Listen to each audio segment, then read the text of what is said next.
കാപ്പ നിയമപ്രകാരം മലബാർ മേഖലയിൽ നിന്ന് നാടുകടത്തിയ പ്രതിയെ മോഷണ കേസിൽ വർക്കലയിൽ നിന്ന് പോലീസ് പിടികൂടി. മലപ്പുറം മങ്കട സ്വദേശിയായ 51 വയസ്സുള്ള സുഫിയാനാണ് വർക്കലയിലെ സ്വകാര്യ ലോഡ്ജിൽ നിന്ന് പോലീസിന്റെ പിടിയിലായത്.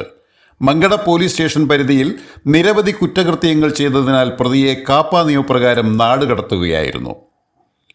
തുടർന്ന് പ്രതി ജനിച്ചു വളർന്ന സ്ഥലമായ ഇടുക്കി ജില്ലയിലെ കാഞ്ഞാർ എന്ന സ്ഥലത്ത് എത്തിപ്പെട്ട് താമസിച്ചു വരികയായിരുന്നു. ഇതിനിടയിലാണ് അവിടെ നിന്ന് വൻതോതിൽ റബ്ബർ ഷീറ്റുകളും ഒട്ടുപാലും മോഷ്ടിച്ച് കടന്നു കളഞ്ഞത്. ഈ മോഷണം നടത്തിയ ശേഷം പ്രതി വർക്കലയിലെത്തി സ്വകാര്യ ലോഡ്ജിൽ ഒളിവിൽ താമസിച്ചു വരികയായിരുന്നു.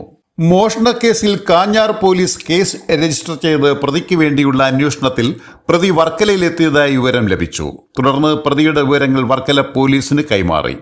വർക്കലയിലെ സ്വകാര്യ ലോഡ്ജിൽ ഒളിവിൽ താമസിക്കുകയായിരുന്ന പ്രതിയെ വർക്കല പോലീസ് കസ്റ്റഡിയിലെടുത്തു. വിവരമറിഞ്ഞ് കാഞ്ഞാർ പോലീസ് വർക്കലയിലെത്തി പ്രതിയെ അറസ്റ്റ് ചെയ്തു. നിയമ നടപടികൾ പൂർത്തിയാക്കി പ്രതിയെ ഇന്ന് വൈകുന്നേരത്തോടെ മുട്ടം കോടതിയിൽ ഹാജരാക്കുമെന്ന് കാഞ്ഞാർ പോലീസ് അറിയിച്ചു. Beacon news, Varkala.